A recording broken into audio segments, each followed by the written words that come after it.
PBA는 1부 리그가 따로 있다. 혹시 이런 말씀 들어보신 적 있나요? 깜짝 놀라신 분이 있을 거예요. 아니, PBA는 1부 투어가 1부 리그지 1부 투어가 아니라니 대체 이게 무슨 뜻일까?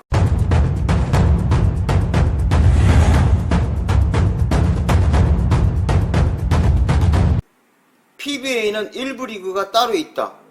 혹시 이런 말씀 들어보신 적 있나요? 깜짝 놀라신 분이 있을 거예요. 아니, PBA는 1부 투어가 1부 리그지 1부 투어가 아니라니 대체 이게 무슨 뜻일까? 어떤 선수가 이런 이유 때문에 PBA 1부 투어 선수가 됐는데도 불구하고 대한당구연맹 선수로 넘어온 경우도 있습니다. 과연 어떤 내용인지 이 당구뽀개기가 자세하게 설명해 드리겠습니다. 자, 그럼 칠판으로 넘어가겠습니다. PBA는 1부 리그인 1부 투어가 있고요. 2부 리그인 PBA 드림 투어가 있고요. 3부 리그인 챌린지 투어 이렇게 존재하고 있습니다. 그런데 제가 서두에 PBA는 선수들 사이에 진짜 PBA는 1부가 따로 있다. 자, 그런데 이 PBA에서 1000만원 이상을 받은 선수는 몇 명이나 될까요? 굉장히 많을 것 같죠? 1000만원 이상의 상금을 받은 선수는 32명입니다. PBA 1부 선수는 정원이 128명입니다. 그러면 96명은 1000만원 미만의 상금을 받은 거죠. 1000만원 미만의 상금을 받은 선수 96명은 매월 계산하면 1년에 1000만원 미만이니까 월 80만원 이하인 경우가 되겠죠. 이 부분이 굉장히 아쉬운 부분입니다. 작년에 상금을 한 푼도 받지 못한 선수도 있습니다. 물론 예선 통과를 못했으니까 상금을 받지 못했지만 PBA 선수라고 하면 앞으로는 1부 투어 선수는 프로야구나 프로축구처럼 최저 연봉제가 있었으면 좋겠어요. 뭐 연봉보다는 훈련 보조금 해서 1년에 1000만원 정도의 훈련 보조비를 1부 투어 선수가 되면 좀 받았으면 좋겠다 이런 생각을 합니다. PBA는 선수들 사이에 진짜 PBA는 1부가 따로 있다. 바로 뭐냐면 PBA는 독특한 게 하나 있죠. 바로 팀리그입니다.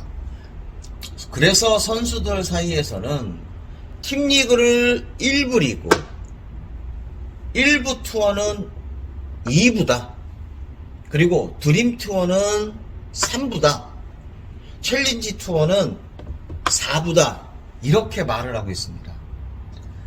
바로 무엇이냐면 팀리그에 들어가게 되면 매달 받는 금액이 일정한 수입으로 보장이 되니까 생활에 지장이 없죠.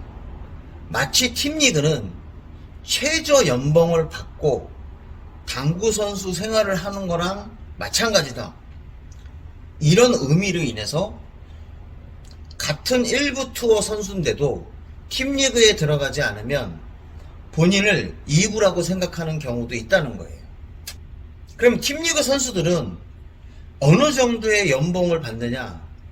이건 철저하게 비밀로 되어 있습니다. 물론 계약을 할 때 노출하지 않는 걸로 어떻게 했겠죠. 그런데 들리는 얘기가 있지 않겠습니까? 쿠드롱 선수는 3년에 5억을 받았다. 이런 얘기가 있습니다. 쿠드롱 선수 역시 대단하죠. 그럼 쿠드롱 선수는 팀리그 연봉에다가 총 상금 5억, 올해 벌어들인 돈이 6억 7천만원, 12개월로 나누면 쿠드롱 선수는 5천만원 정도씩 벌었다. 이렇게 우리가 예상할 수가 있습니다. 어마어마한 수입이죠. 그 다음에 강동근 선수는 1억 정도 된다. 이렇게 얘기를 하고 있습니다. 1억이면 매월 따지면 월 800만원의 소득인데 강동궁 선수는 상금을 또 받았지 않습니까? 그러면 강동궁 선수 먹고 살만하죠. 그 다음에 이제 여자 선수인데요. 김가영 선수가 한 6천에서 7천만 원 정도 받았다, 이런 얘기가 있어요.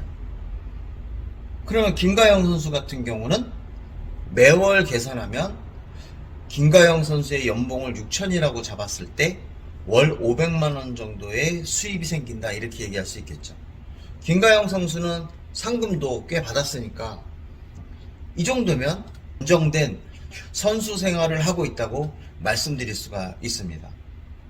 그러니까 이런 선수들을 보고 당구 선수들이 열심히 활동해야 할 이유가 되겠죠. 그래서 팀리그는 프리미어 리그다. 팀리그에 소속되지 않은 일부 투어 선수들한텐 굉장히 미안하지만 인식이 이렇게 되어 있는 것 같아요.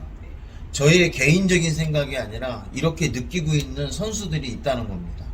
어떻게 보면 PBA의 화려한 어떤 이면에 감춰져 있는 어두운 부분이라고 말씀드릴 수가 있겠죠. 이 분석을 하면서 좀 아쉬운 것은 팀리그에 소속되지 않은 일부 선수들이 먹고 살 수 있는 그런 환경이 됐으면 참 좋겠다, 이런 생각을 하게 됩니다. 일부라고 하면 최정상급의 선수들인데 지금 상금 같은 경우를 보면 좀 아쉽다. 그러니까 일부 투어 선수들이 좀 더 좋은 조건에서 당구로 생계를 이어갔으면 하면 좋겠다. 저는 안티를 거는 게 아니라 현실에 대해서 말씀드린 겁니다. 제가 이런 얘기 한다고 해서 PBA가 없어지고 이런 거 아니잖아요. 이제는 좀 더 PBA가 안정됐으니까 이런 소리를 해도 충분히 많은 분들이 공감하실 것 같아요. 좀 비판적인 얘기를 한다고 해서 PBA가 갑자기 너 때문에 PBA를 없애겠어, 이러지는 않을 거 아니에요. 편하게 얘기를 하는 상황이 되는 것 같습니다. 공감을 하시면 구독과 좋아요, 알람 설정 꼭 부탁드리겠습니다. 오늘 끝까지 들어주셔서 정말 감사합니다. 자, 그리고 PBA 선수들 화이팅입니다. 대한당구 뉴스 마치겠습니다.